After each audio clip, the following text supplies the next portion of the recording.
In the recent exams, we have seen the examiner is asking for the substantive procedures to specific assertions.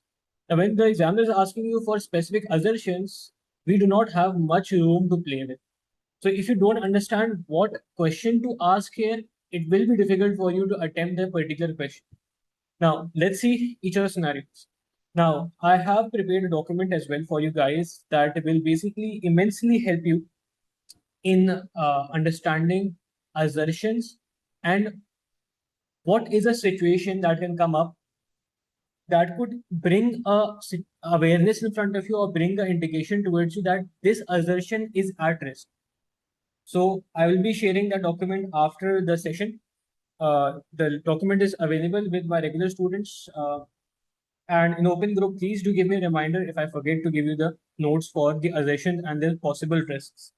This will give you an idea, an indication that if this scenario comes in or a scenario like this comes in, the assertion can be under risk. Now, starting from occurrence. Occurrence, what does occurrence means? Occurrence basically means that did the transaction happen or not? Okay. Now, the main idea is what are we looking at here?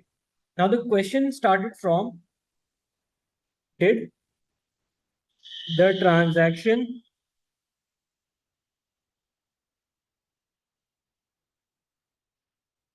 occur or not? And when this is the question, your first and foremost duty is that how do you know that there is a risk or there is a problem, whatever it is? How do you know about it? You have a particular record. Basically, occurrence says that we have a recorded transaction. We are trying to verify whether this recorded transaction occurred or not. Okay. Now, the main objective or understanding is that your particular transaction should be recorded or is recorded in front of you. You're just checking whether it was present in the original terms or not. Okay. So whenever a scenario comes in front of you where a particular problem or assertion or a situation is coming up for occurrence, your mindset should be that first question is that is there a particular event that is happening? Has it originally happened or we have just recorded the particular event? An example can be, let's say a company is saying that we offer sales commission to our employees. If you're offering commissions on sale to our employees. Now, the risk of occurrence is here. There is a significant risk of occurrence here. Why? In commissions of sale, there is a motive for the employee to basically create sales, right? To create fictitious sales. So in the documentations, in the records, will there be a sale recorded? Yes, a record would be present. But the main question, the main agenda, the main problematic statement here is it occurring or not in actual? Is it there in actual or not? Now, obviously, for that particular purpose, for that particular reason, we have to see that the relevant documents are related to a relevant person and has a static position. Okay. Now, I hope occurrence is clear to everyone. Now, moving forward towards completeness. Now, what does completeness means? Completeness basically means that in a particular company, the question that your mind should bring up is: are all transactions recorded?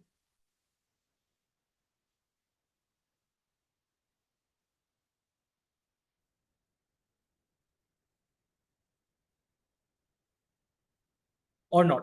Are all transactions recorded or not? Okay. In this scenario, many people tend to get confused, and we are having multiple MCQs in completeness as well. For section A type of question, you are getting MCQs for completeness as well, where the examiner gives you a situation and they ask you that what situation can we assume where a particular risk of completeness can be present. Okay. Now, risk of completeness. How do I understand what is the risk of completeness? Listen to me. If in a year we are having high number of sales, okay? If in a year we are having high number of sales, and high number of sales means high transactions as well, and we are having low balances of receivables at the year end, there is a higher risk that our particular sales are not completely recorded in our particular documentation and our systems. We might have skipped some of them because this is an unusual situation. If you're having high sales, if you're having high credit sales, obviously that means basically there should be a high receivable as well. If there are no high receivables, that means basically you are missing something out. And if you're missing something out, that is a very big problem for you in the assertion of completeness. Multiple examples can be there. Now, multiple examples can be in relation to liabilities. Liabilities have a very high risk of completeness here. Assets do not have much of a completeness risk, but it can be there. But mainly, commonly, we see a completeness issue in liabilities being reported, such as inventory sold on warranty. Now, warranty requires a provision. So, if a provision is not recognized, that means basically there is a completeness issue in our documents, right? So, liabilities are understated here. So, completeness have multiple scenarios, but your mindset should focus on the question. Your thinking should be that the transactions that actually happened, are they recorded in the system or not? So if they're not recorded into the system, the transaction happening has itself some documents, right? So you should be aware in that position that if the particular transactions are not recorded, the source documents would be there. So I would go for a source document for each transaction that can be possibly having some documentations. So my view will be, my mindset will be that I will try to go for complementary transactions. I will be going for the source documents to trace the transaction. Next thing is cutoff. Cutoff means transactions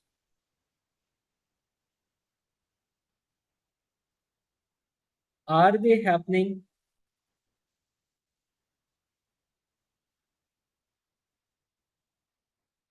this year or not? Now, this basically cutoff scenario mainly applies for accrued and prepayments. This is a very big risk here.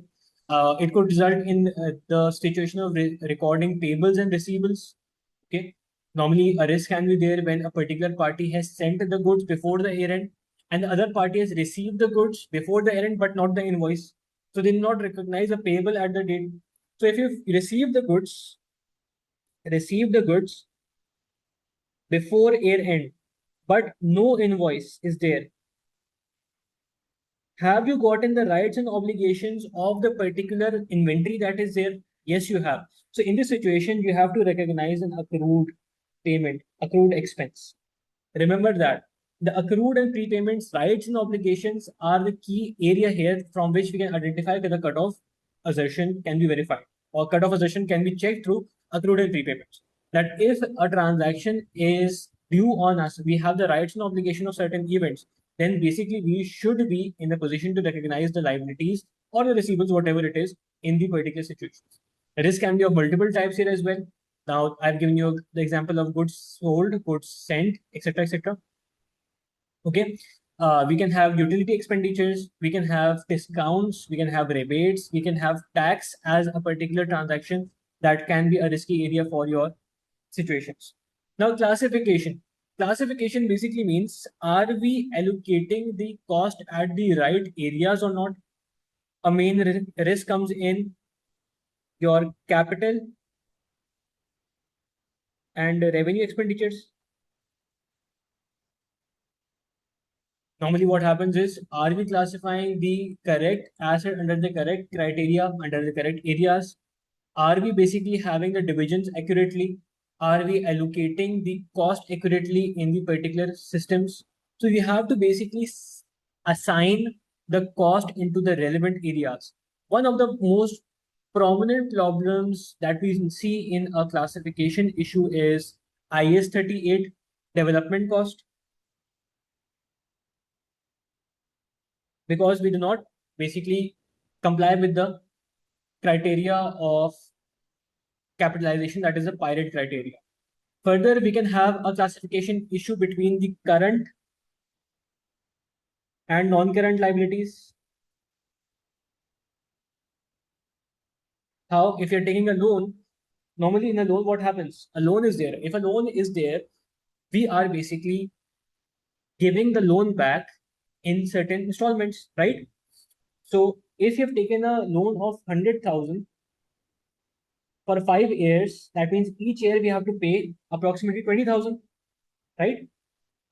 Now, the first year will be the year end of this particular accounting cycle. If you have taken the loan on 1st January 2001, at 31st December, we will be due to pay the particular 20,000 installment, right? So in this situation, you have to basically classify your liability into current and non-current scenarios.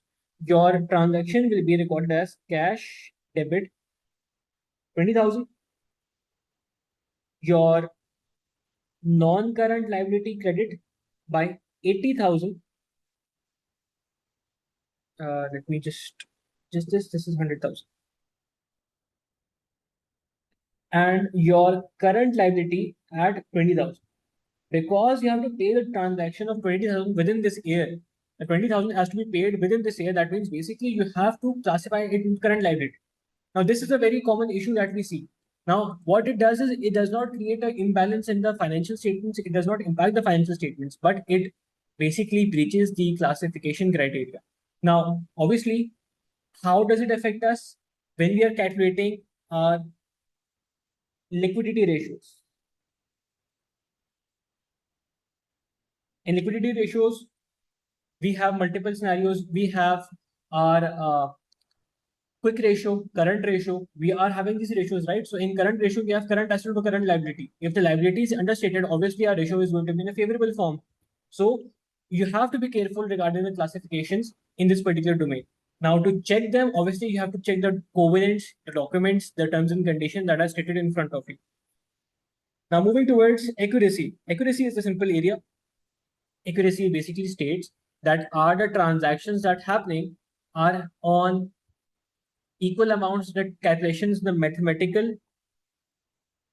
mathematical checking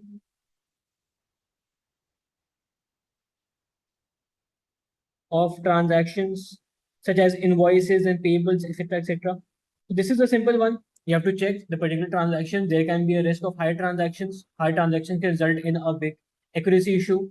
There can be foreign exchange. Foreign exchange is a very huge risk for us in accuracy because exchange rates fluctuate.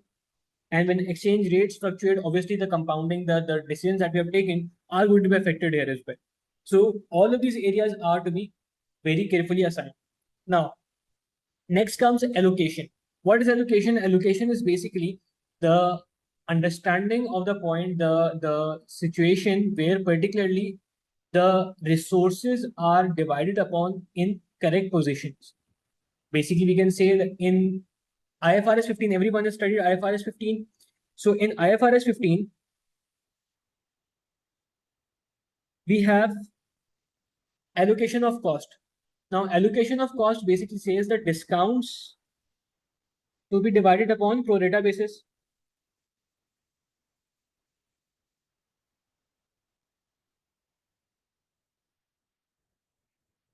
Right? If pro rata basis is to be taken in, if pro rata basis is to be taken in, is the allocation of the discount accurate or not?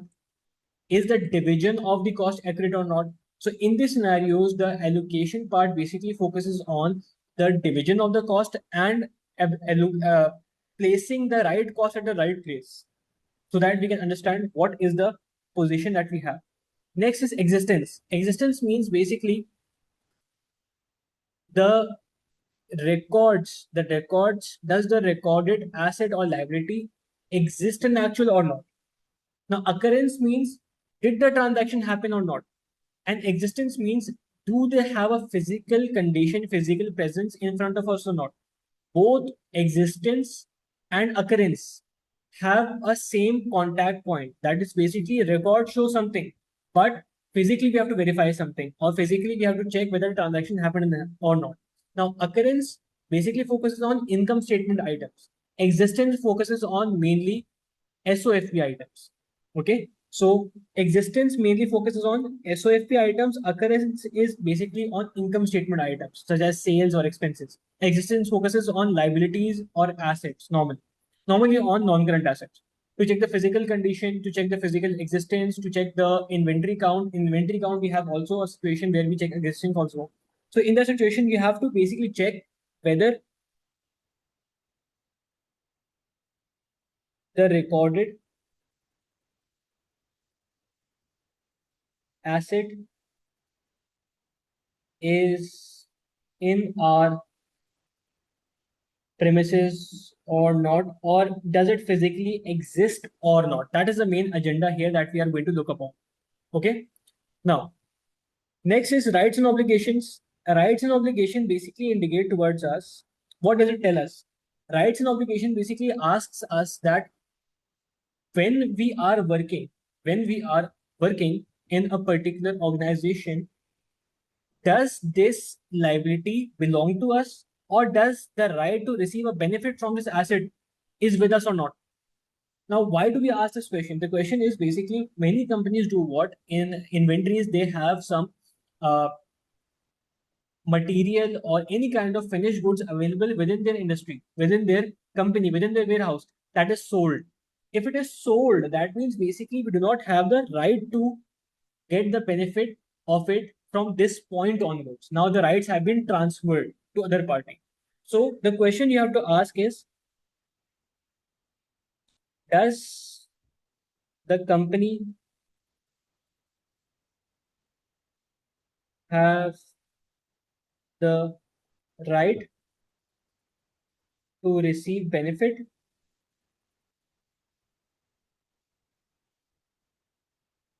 or obligation for the current situation? In obligation part, we can go for the liabilities. Obviously, we can have the particular consignments that are to be due to be sent. We can have legal cases to be done here. We can have inventory that is, or assets that are on leases. So leases basically does not give us the right of ownership. We have to understand the specification, whether it's a finance lease or operating lease. So classification and rights and obligation has basically the main agenda, the main question, that whether the particular events or transactions or assets or liabilities, whatever do we have recorded in the financial statements, do they relate to us? Can the business benefit from it or be obligated to perform the duty written into it or not? If not, obviously, then we should not have it on our financial statements. If yes, then we should be recording it within the financial statements. Now, mainly these are the assertions we can commonly see in our examinations. These are all the assertions that we have. Now, moving on towards how to write an answer on substantive procedures. Remember one rule: never memorize substantive procedures. Never memorize substantive procedures, because I have commonly seen people memorizing substantive procedures. It takes a lot of effort, and the outcome is approximately negligible, we can say. If you're memorizing substantive procedures, the examiner is giving you a scenario. How can you memorize a scenario? You can only practice a scenario to write a good strategic answer. You can develop the strategy to write an answer. Now, what can be a right strategy? When you get a case, now your strategy would be mastered, would be enhanced, would be speedy if you practice it, obviously. So if you practice on multiple scenarios, it will be easier for you to obtain marks in the exam. And honestly speaking, substantive procedure is one of the easiest area in the examinations.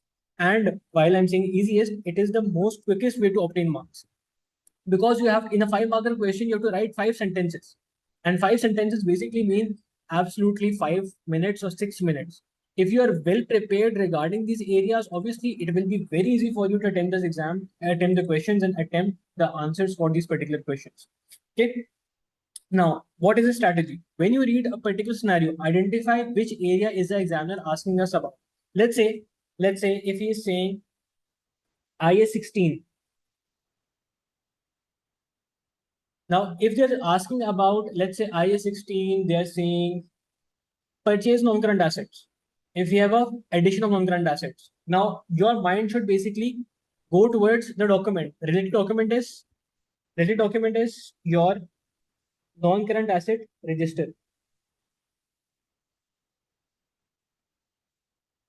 Okay. If you're having an addition, is it a capital expenditure or revenue expenditure? And is it a capital expenditure? Then for capital expenditure, we need to see whether it complies with the regulations or the criteria of capital expenditure.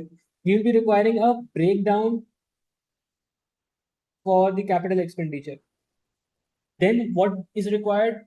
Have we added it into the ledgers? Have we recorded it into ledgers?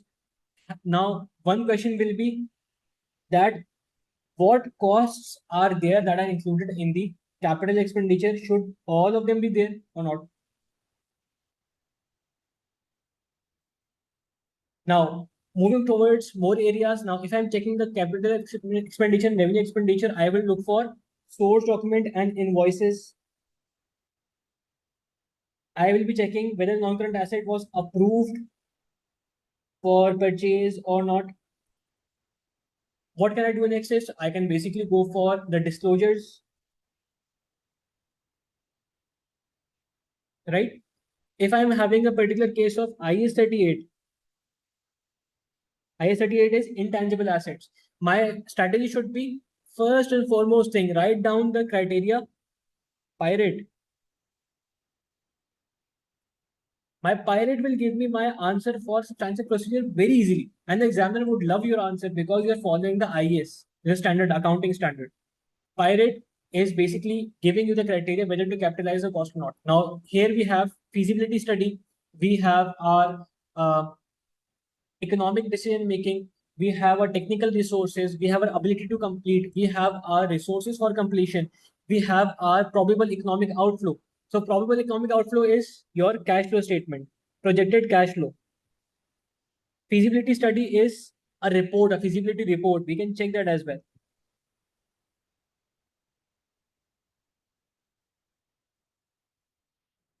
Plus our resources available will be covered in feasibility study. Our technical skills, we will be looking at our employee status, the employees that are available in the organization. Plus, we'll be talking about the breakdown of expenditures. Because IS 38 says that we need to comply with the pirate criteria in order to capitalize the cost. So breakdown of expenses will give us all the expenditures to be recorded. If all the expenditures are there, we are going to basically look at their source documents as well, that is our invoices, to basically check which of them are accurately recorded or not. They are not overstated here. Okay. Then rights and obligations, feasibility study, samples can be checked if a physical intangible asset is being created, such as we can say a packaging, that is a brand image. We can check that as well. We can discuss with the management regarding the feasibility study, the assumptions used.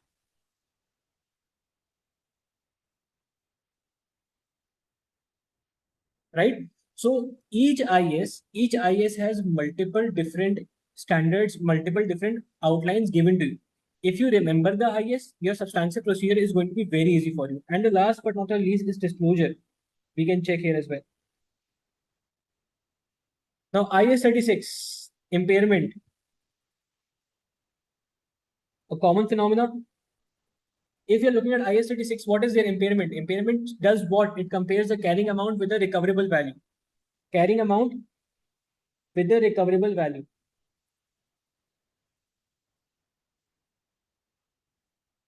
Recoverable value is the breakdown of two things.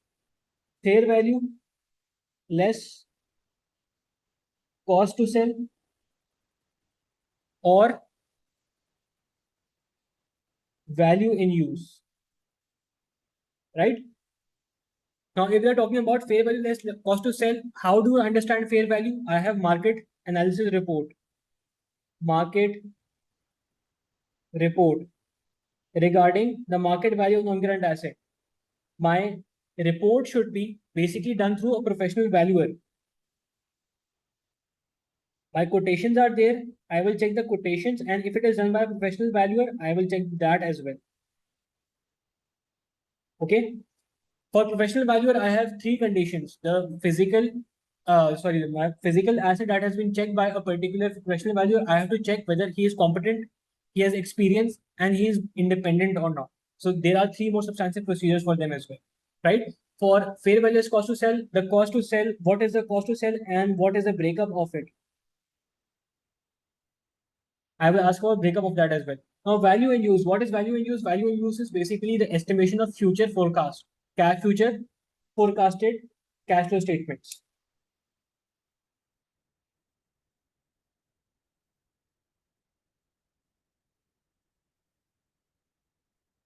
For forecasted cash flows, I will look at estimations and assumptions as well.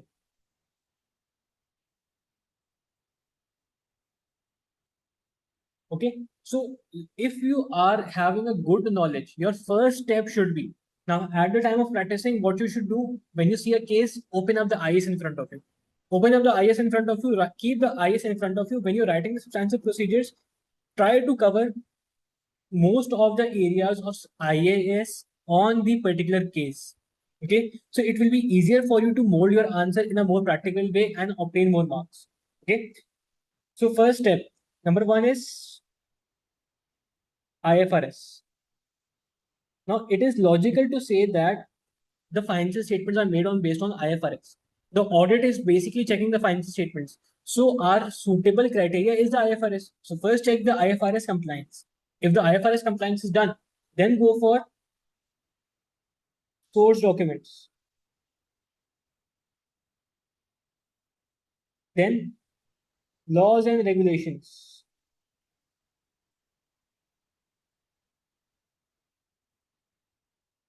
Then disclosures. And last option for you should be management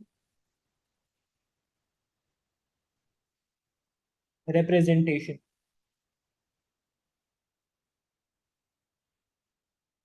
Last option will be management representation. Remember that if a person is writing management representation as their first substantive procedure, the examiner has lost interest in you. Honestly speaking, remember the other party is also a human and he's checking your answers. He develops a perspective towards you as well. So if you're writing an answer and your first point is the weakest of all, obviously he will develop a perspective that he doesn't know anything. He's just looking in the exam or she is just looking in the exam. So you remember that this will cast a bad impression on your answer script as well. So if you start with the IFRS, then go for source documents, laws and regulations. Like if the government has told you to disclose something, have you done it? If the government is telling you to do something, then do it or not. Then in that scenario, you have to basically go for that as well. Then go for disclosures. It is important. And then management representation, because disclosure and management representation are the easiest point and fit any and everywhere approximately. So if something is very common, the examiner says that keep it as a last resort for yourself. Don't go for it on a first instance. Now, one more thing, many people tend to get confused regarding when the examiner says inventory count. When the examiner says inventory count, if the examiner is giving you a specific rule, now remember that there are IFRS, then there are ISAs.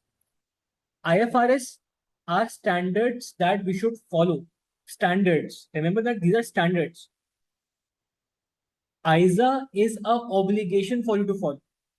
When there is a situation where you are confused whether to go for applying the ISA first or the IFRS first, apply the ISA first. ISA prevails. What do I mean by that? Inventory count has some rules. Inventory count has some regulations, right? If the examiner is asking you for inventory count procedures, you have to write approximately all the inventory count procedures. You cannot skip in them. If there are IFRS there in the examination, they are asking for a specific area, you can skip some IFRS rules. Like if I-16 has 10 rules, for example, you can write 5 to 6 out of them. But if the ISA is in front of you, the rules or the regulations are to be followed in full. If inventory count is there, you have to write the complete procedure of inventory count. It could be generalized as well. Now, inventory count can be generalized, but because it is an ISA, you can write it and the examiner will mark you for that as well. Okay. So please be clear regarding this answer drafting technique. Your standard, your mindset should be very clear here. Now, the writing should basically focus on first 3 steps. Simple 3 steps. What are the 3 steps? First of all, understand what is the question. Now, if we write a substantive procedure, okay, write it in this order. What are you doing?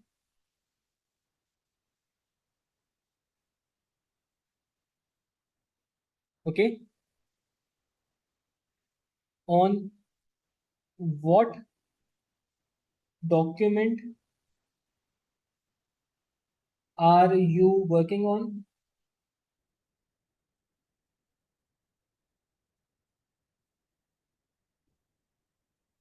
And the last thing will be purpose of this procedure.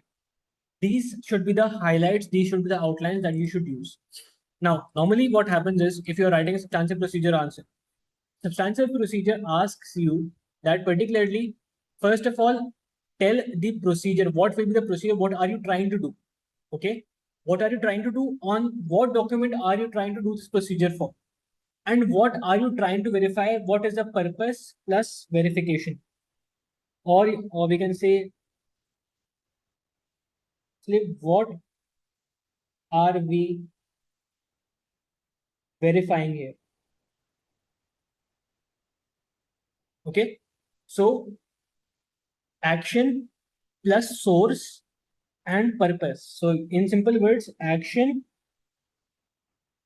plus source plus your purpose. This should be your outline of substantive procedures. Like for example, if I'm going for acquisition of a non-current asset. If I'm buying a non-current asset, what should be my procedure? I will write a procedure. I will inspect the purchase agreement. Now, inspect is my action. Inspect is my action. Okay, I'm writing in front of you. Inspect is my action. I will inspect. What will I inspect? My purchase agreement.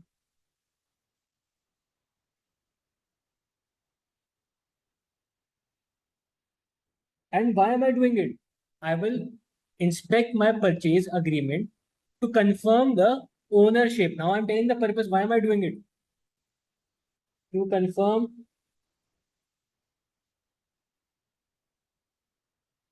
ownership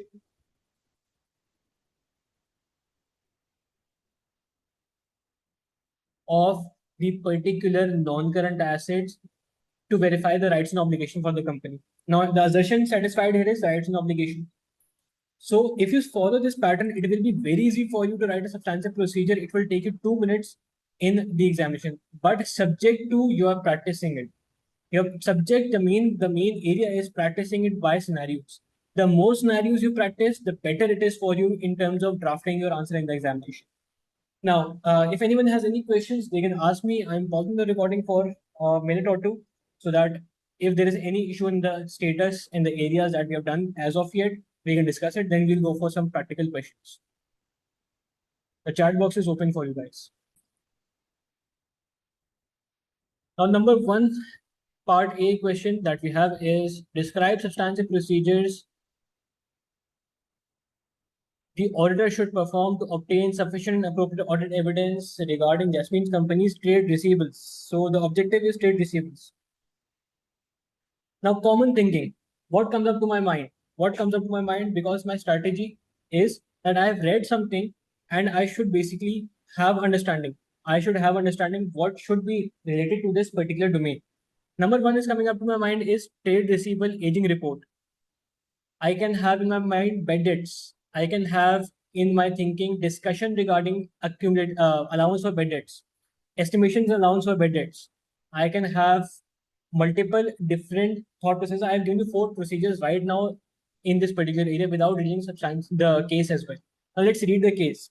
What does the case say? The case says Jasmine Company has list of customers comprising a large number of customers. They have large number of customers. In previous year, the audit team has undertaken a positive trade receivable circulation to confirm the year-end balance. However, the customer response rate has historically been low, and so alternative audit procedure has been undertaken.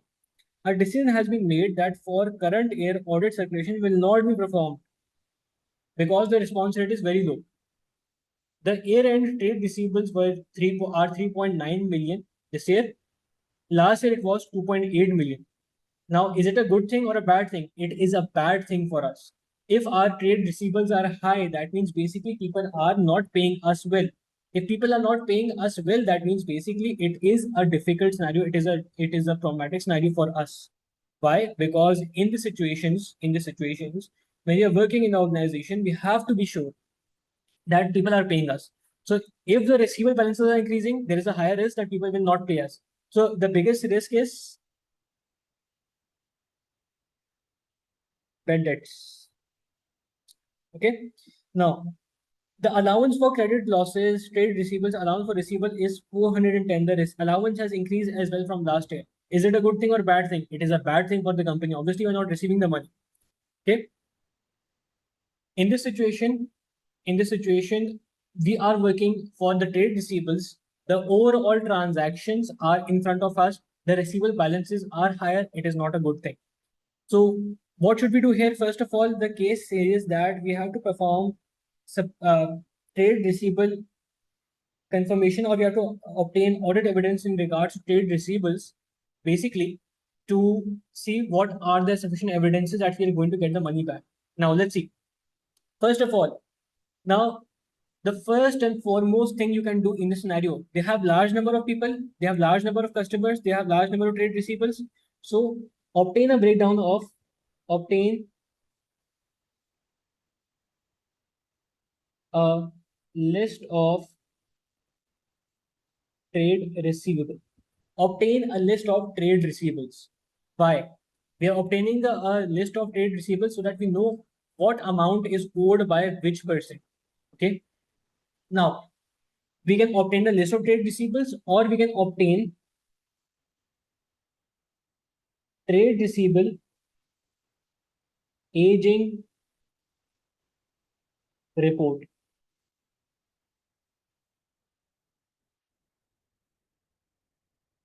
Now, in this aging report, what is the main thing? The main thing is that we are understanding how old is a particular customer that has not paid us. Okay. Now, if you have obtained the aging report, the next step will be we will discuss with a finance controller or credit controller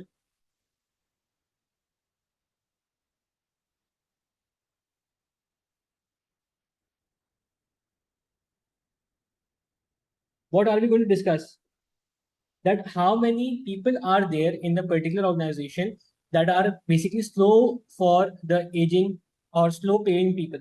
Have they have or had a trend of paying slow, or this time they are basically paying us slow? So we will be discussing the balances with the credit controller and assess whether they are likely to pay or not. Now, why are we doing this?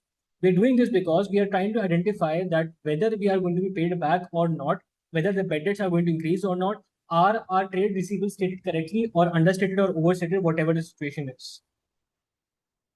Okay.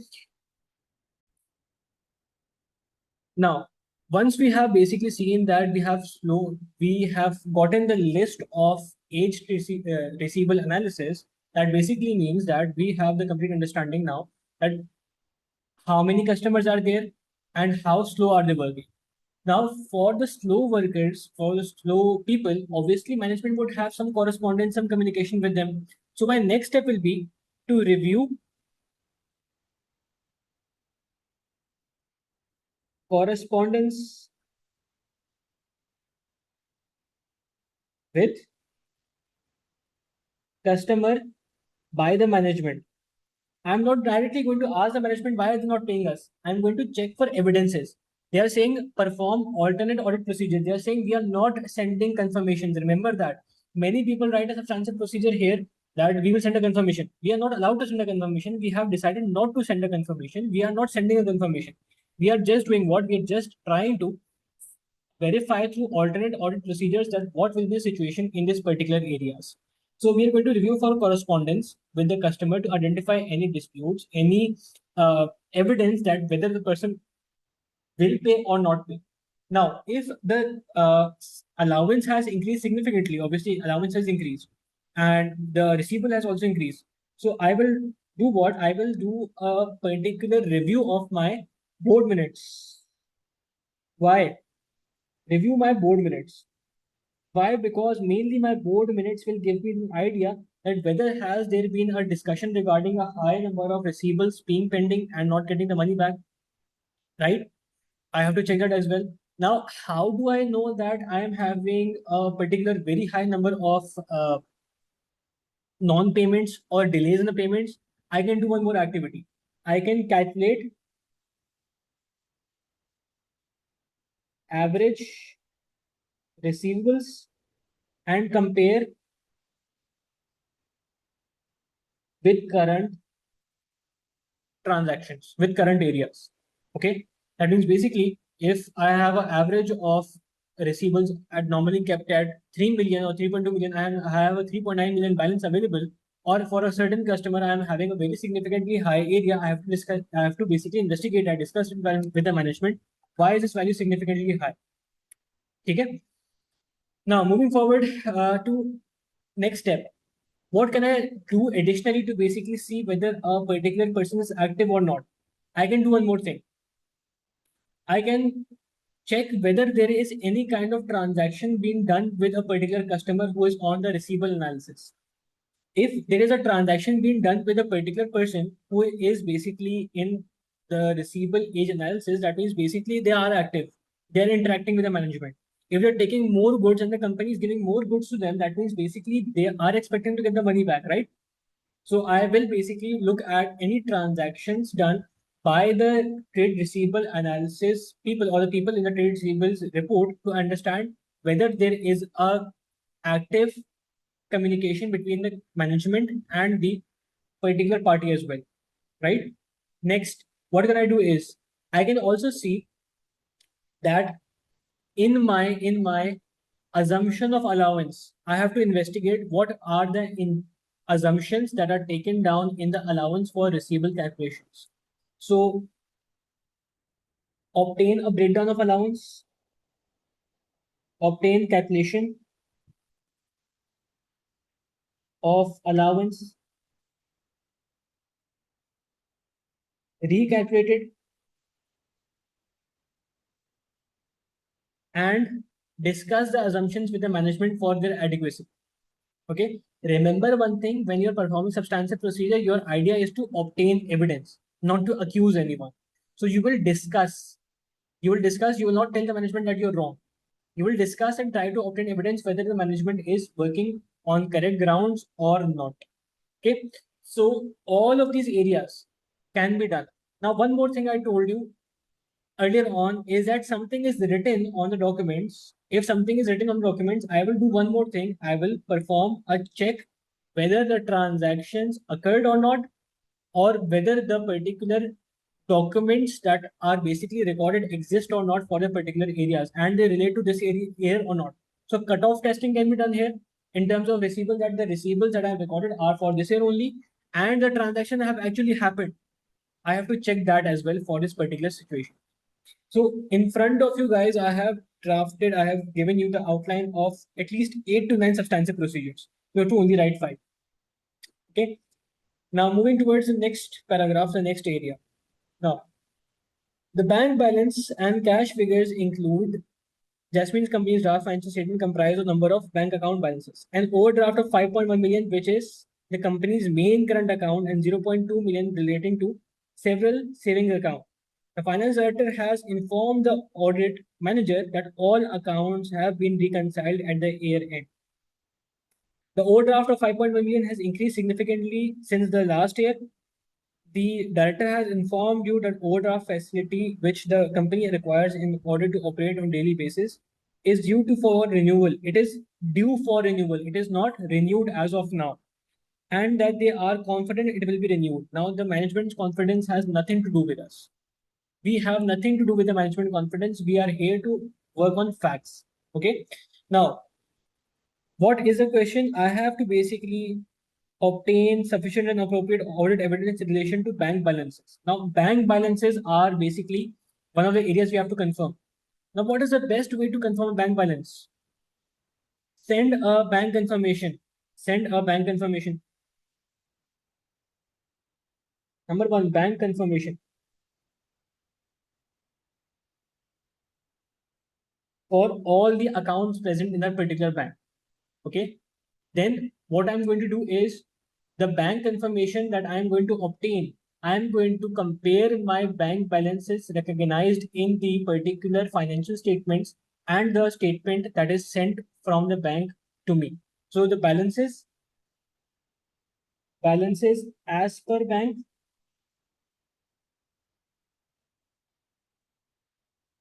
versus or compared to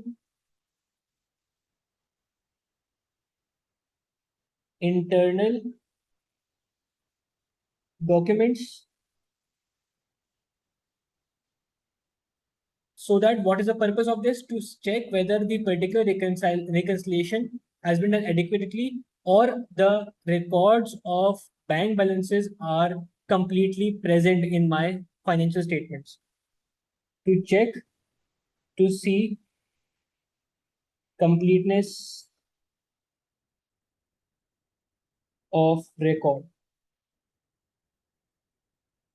Now, the finance director has told us that they have performed a reconciliation. So what can I do? I can basically take a bank reconciliation, obtain a bank reconciliation, and basically recalculate it, perform an arithmetical check.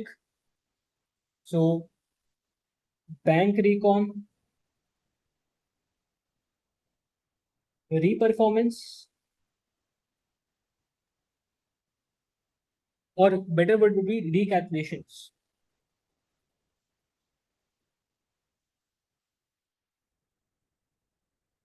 Recalculations and arithmetical check.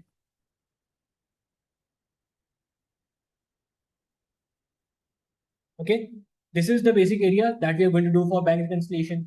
Obviously, if the director has said that the bank reconciliation has been done, if the bank reconciliation has been done, I will basically do one thing, that I'll compare my reconciliation as well with the bank confirmation letter that the balances as per both are equal. I can do one more thing. This is one more thing. I can basically do one more thing is I can break down the particular bank reconciliation. Now in front of you, if they have given you a hint, the hint is bank recon here. What are the activities do we do in bank reconciliation? We have unpresented checks, outstanding lodgements,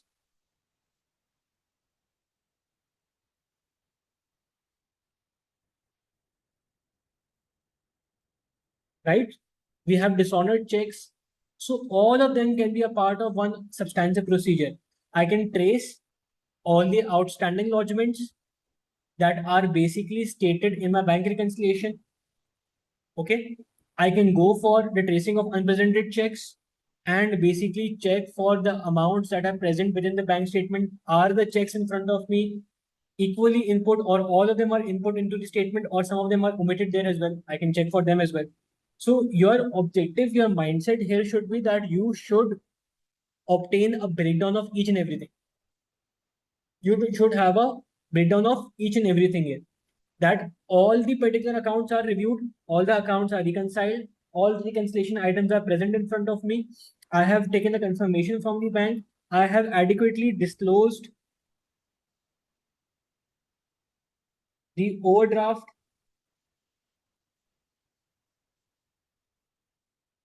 Further, what can be done? I can mainly ask for the particular management's assumption based on which they can say that the overdraft will be renewed. How does the management know that the overdraft can be renewed or not? Or I can basically uh, examine or inspect or basically discuss with the management for possible correspondence with the particular reinstatement of the agreement of the overdraft as well. I can review the financial statements and check whether the disclosure is adequately and completely presented there. So all of these activities can give me a verification that the bank balances that are present and the bank conditions that are there are on suitable terms or not. Okay. So I believe that this trade receivable will also be clear to you guys. I have given you 5 to 6, 7 points for that as well, and you will be able to easily write that. Now the next part here is Next part here is describe the audit procedure the auditor should perform in assessing whether or not Jasmine is a going concern or not. Now the question of going concern is coming in. Now, what is going concern? Going concern is the ability to operate for the foreseeable future. Now, how will that be relevant here? The main thing is this last paragraph that was given to you regarding the particular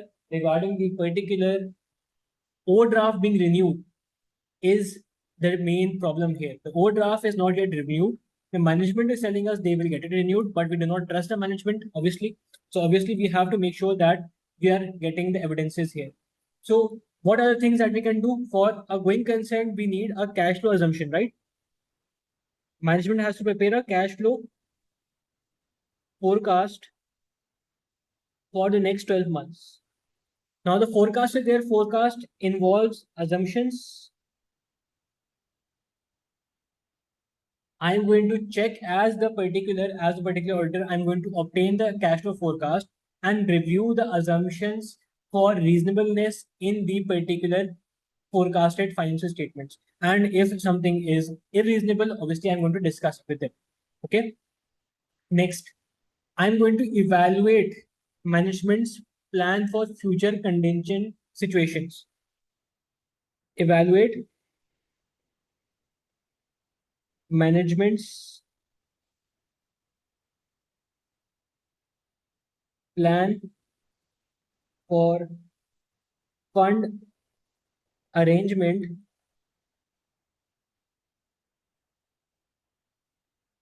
in case of overdraft not renewed. Now, if overdraft is not renewed, the business will shut down. Yes. So we have to basically discuss whether what is the financial plan that you have, that you will earn more money, you will pay off your liabilities, you will be able to operate for the foreseeable future. Okay. Then I will also go for the discussion with any kind of covenants that bank has given us. So covenants also basically are a condition that the bank has given us regarding the overdraft or any kind of areas. So I'm going to discuss it with the management that what are the covenants that are there. I'm going to read the covenant documents. I'm going to send a confirmation to the bank, inquire with the particular lawyers of the company regarding what would be the possible outcomes of the particular company. Okay. I'm going to discuss with lawyers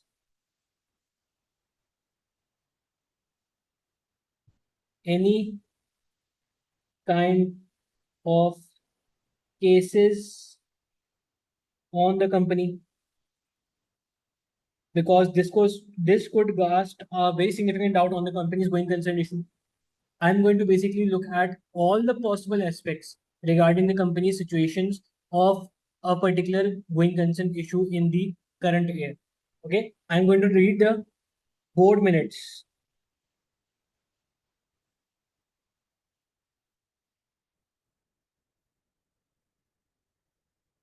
I'm going to compare my financial statements with quarterly financial statements. Now, because we are conducting an audit, right? If we are conducting an audit, that means basically we are going to be working in the company from December onwards. If we are working December onwards, normally it takes 3 months. So the first quarterly financial statements are going to be in front of us. If quarterly financial statements are in front of us, that means basically we're going to compare forecasted FS with actual financial statements to check whether the targets have been achieved or not that were stated in the forecasted financial statements. That is one more thing that we can do basically in that particular situation. Plus, we can take last thing that is not recommended to be written at first, but you can write it at the end. You can write it at the end. Okay. That take management's representation that we are a going concern.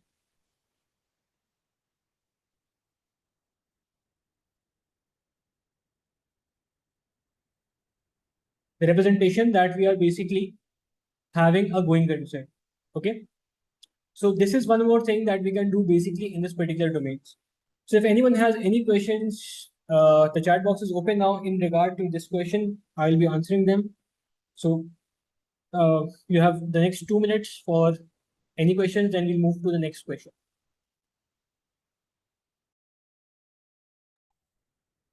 Okay, let's read the requirements. Now, in this question, mainly we can see that the requirements are pretty specific. The first criteria is asking us for valuation. Second one is asking us for completeness. So here in these circumstances, you have to be very careful that you are writing specifically to the case that is given to you. Now, they have also given you some of the numbers, comparative figures, so you can calculate some ratios for them as well. Ratio analysis can be useful for substantive procedures as well. So whatever is given to you in the case, try to use it in your answers so that you can basically have a more relatable situation for the particular case. Now, what are they asking you? Let's see. First of all, they have given us inventory. Pocket Company sells a range of cookery products. Okay. Now, they have endorsed famous chef Remy Gessi. In February 2005, the company that produces the show cancelled the program, which led to reduction in the demand. Now, mainly they have cookery items. That means basically they have inventory. If the particular goods have a reduced sale, what indicates us? Impairment.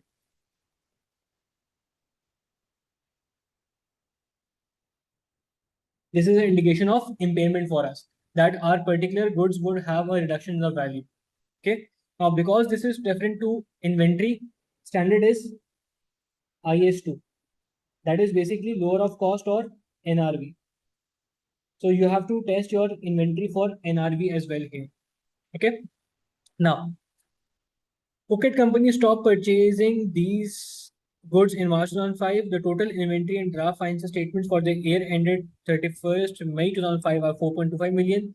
Pocket Company system generated inventory valuation report shows that this includes Remy Geste's product at a cost of 1.7 million, and the member of audit team attended the particular inventory count of Pocket Company. Now they have attended the inventory count. The NRV, right now the value of the inventory is kept at 4.25 million.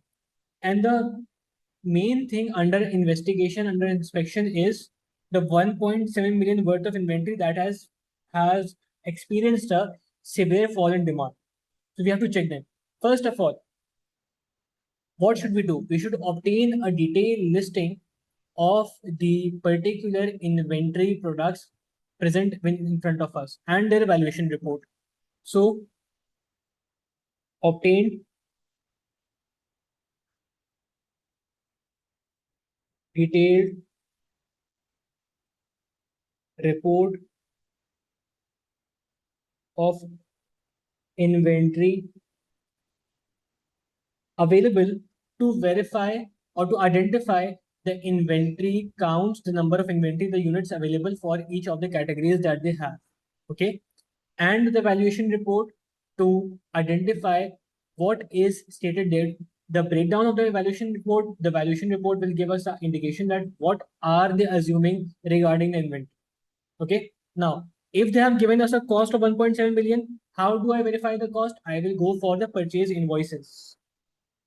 I will agree the cost to purchase invoice to verify the cost. Okay. I will purchase the inventory. So obviously the purchase invoice will be there. So my valuation report is stating I have 1.7 million worth of inventory available for that particular product. Then I will check it from the purchase invoice to verify the cost here. Now one component has been compared here. That is the cost is verified here. Now for the NRV is what? NRV is future estimates that the inventory will be sold for this particular value. So I have fair value less cost to sell. Now, fair value is what? Fair value is market value.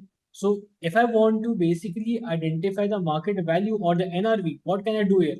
I can pick up a post year end sales invoice to basically compare with my current NRV and see whether it is above the cost or below the cost to see whether there is any adjustments required. Now, look, the main thing here is to identify whether the inventory's value has impaired, dropped, or not. Should we write off some inventory? Should we write off some inventory's value or not? Now, the evidence will be investigated in this regard. So, first of all, I will have agreed to the cost. Once I've agreed to the cost, the NRV is a subjective thing. NRV changes. So, I have to check what are the factors that could basically affect the NRV. I will basically look at inventory holding period. If the inventory holding period is higher than last year, that means basically my inventory is slow moving. If my inventory holding period is higher than last year, or normally is higher in the industry as well, that means my inventory is slow moving. Then I will also review inventory age reports. That basically tells me last when did I purchase inventory and how long has it been in my organization to identify slow moving inventory, so that I can basically write down or create an allowance for the inventory that is basically deteriorating, the value of the inventory that is deteriorating. My objective is to verify valuation, the value of the inventory. My objective is to identify the valuation. So in order to identify the valuation, to identify the value, I have to do what? I have to basically check my inventory from each and every angle, that the particular value is increasing or decreasing or whatever is happening. So value can decrease if the market demand is decreasing. Value can decrease if the physical condition is not good. Value is decreasing if my inventory is damaged or obsolete. So if I want to check whether my inventory is slow moving, is not sold in the market, I would have it in my organization for a long time. So slow moving can help me identify the valuation for that. Inventory holding period will also help me in identifying how long I have held the inventory. Then I can basically take post year end sales invoice to identify net realizable value, so that I can compare it with my cost and see whether it is lower than cost or higher than cost and requires adjustment, right? I can do one more thing. Further, what can I do is I can check for physical condition of inventory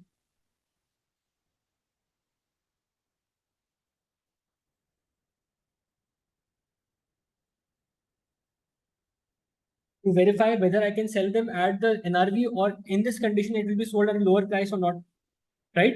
So I have to basically look at all the aspects through which we can basically look at the particular increase or decrease in the value of the inventory, the current asset that I have. Now, if I have 1.7 million worth of inventory, is it an inventory that is significant? Yes. So will the board consider this inventory to be material? Yes, they will be considering this material. So if there is a downfall in this particular area, will the board discuss it? Yes, the board will discuss it. So I will review board minutes to check whether there is any discussion regarding the fall in the particular demand of this Remy Gustavo products because of the closure of the particular show that is there. Further, the last thing I can do is discuss with the management that what are they expecting to do with the NRV or the value of the non-current or the current inventory in the particular adjustments. So discuss with management their course of actions.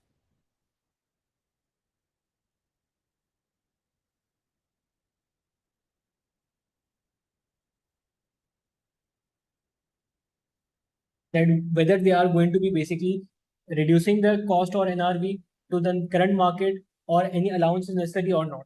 So this will all give me an indication that what should I do in this particular circumstance for the particular movement of NRVs and the particular movement of the value of the non-current asset. Okay. Now moving forward to the next area.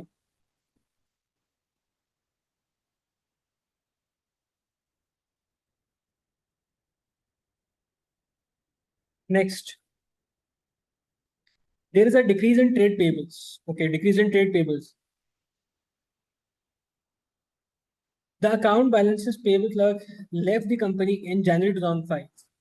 No replacement has been hired. Now, you understand by the first statement that if a person is not there in the company to record the trade payables, that means basically there is a higher chance that I have not completely recorded the transaction. My transactions have occurred, but I have not recorded them in my systems. So I have to verify the particular payables, that if those purchases are happening. Now my first source document will be purchases for the year. I will be looking at from which period till which period the person was not available. And for those areas, for those periods, I will be trying to pick up samples of the purchases and goods received notes, any kind of supplier invoices coming in the company, any kind of credit notes or debit notes going in and out of the company, so that I can verify what is the payable amount that I have. Okay. So let's see. Now my figures are showing me that last year I had 3.5 million worth of payables. Now I have 2.8 million. This is a good thing. But the problem here is that my particular person recording this payable is not in the company anymore. So I have to obviously look at this position that this will be resulting in a problem for me. Now 72 days is the payable period and now 53 days. Obviously, if the payables are low, the payments are going to be swifter here. Now the finance director has also mentioned that no reconciliation of supplier statement has been performed since December 2004. The audit team has decided not to perform a year-end payable circulation as the response rate is previously year were low. So you cannot send a confirmation for balances. So now you have to perform alternate audit procedures in the particular company as well. Okay. Now, what should we do? Basically, we should go forward and work in this area regarding what is happening for the particular investigation. Now, first of all, what can I do? How do I know that there is a significant decrease? Comparison with last year. Compare payables with last year to identify significant fluctuations.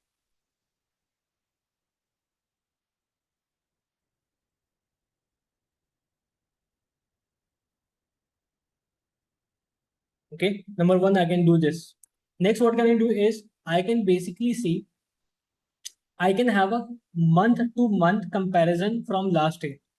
Now, this month comparison is basically important because have they given us the date from which the particular person has left the company? Yes, they have. So we have the risky areas in front of us. If you're comparing the month-to-month turnover of payables recognition, we can find the month where the payables are recognized at the lowest level. The liabilities are recorded at the lowest level. So here we will be able to identify from which area or which month we will be requiring a focus on for completeness. So month-on-month comparison.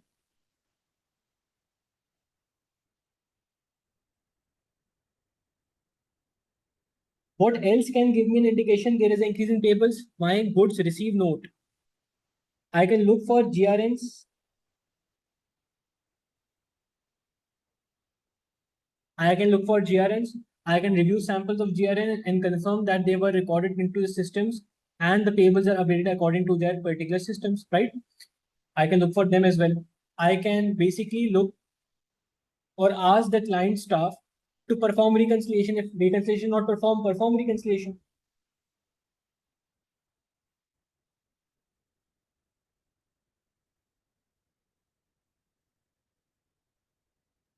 Right?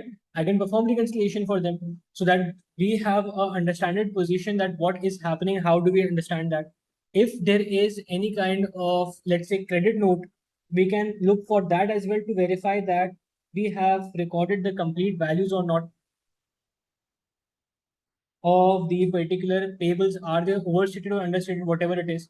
Normally company completeness issue is highlighted when there is an understatement of any kind of components. If there is an understatement of payables, that means basically there is a completeness issue or a risk arising in front of us. Okay. Now, if we have any payments made, check for payments made to the supplier and agree to the outstanding balances at the year end to check the payments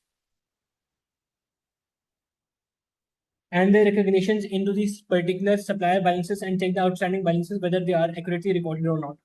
So all of these balances will help me identify whether I have completely identified or recorded the particular system payables for the current year from the point where the particular person has left till this point. Now, next is discuss substantive procedure for audit performance for redundancy provision. Now, redundancy is an area which basically focuses on rules. So you have to basically focus, discuss, look upon the rules. Now, for redundancy, IS 37 provision says, first of all, you should have a formal plan. The formal plan should be communicated to the employees. The employees should agree upon the redundancy payment for the particular amount. The redundancy payment should be basically discussed upon and approved upon by the particular parties, particular employees, and the worker unions that are working there. And a provision to be created accordingly for that particular amount. Now, the provision that is created, the redundancy payment is basically based on the salaries. So, salaries multiplied by the redundancy payment can be verified. And how can I verify the salaries? Salaries can be verified through the employee contracts as well. Okay. Then when I have a proper plan for the particular redundancy, obviously I would have a particular layout of how will I make the employees redundant. Now I'm taking them out. Obviously, I need the particular documents available for me. So first of all, if I have a formal plan requires board discussions. So number one, review board minutes to identify whether a proper plan has been there or not. Second, there should have been a communication. So I will review communication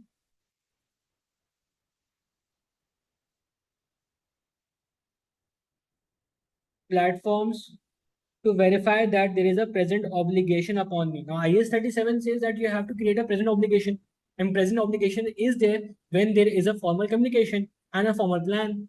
Then I will basically discuss with the staff or the people regarding whether they have been basically communicated adequately, whether they know about the closure or not. So discuss with staff regarding adequate communication.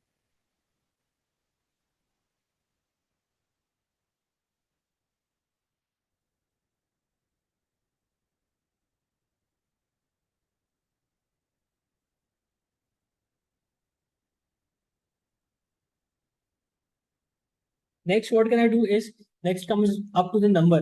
Now, obtain the breakdown of redundancy payments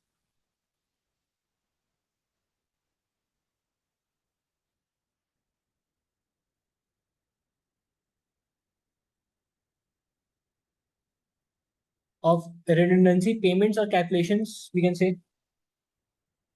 Now, what would be involved in redundancy calculations? We will be having employees,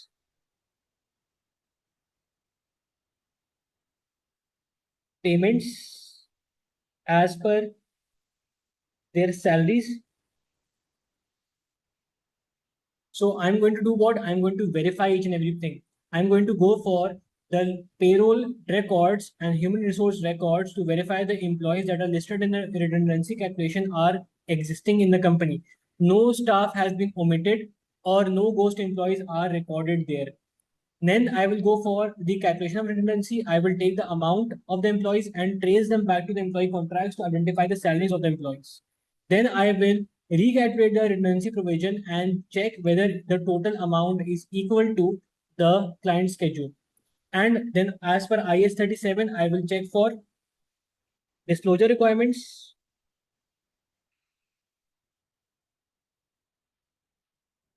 whether I have disclosed everything or not. And last but not the least, management representation is going to be my focus area, where I'm going to check whether the management has adequately given me everything. I'm going to ask the management to write everything that you have given me the complete information. If anything is missing from this point onwards, it will be basically in the particular context that you are responsible for that. So with this, we have completed another question regarding substantive procedure. I guess everyone understands how do we draft a question, how do we basically plan for a question in these particular regards. So if anyone has any questions, they can ask me in the chat box, or if you want anything, you can ask me on the WhatsApp group as well. or personally message me on WhatsApp. I'll try to reply as fast as I can.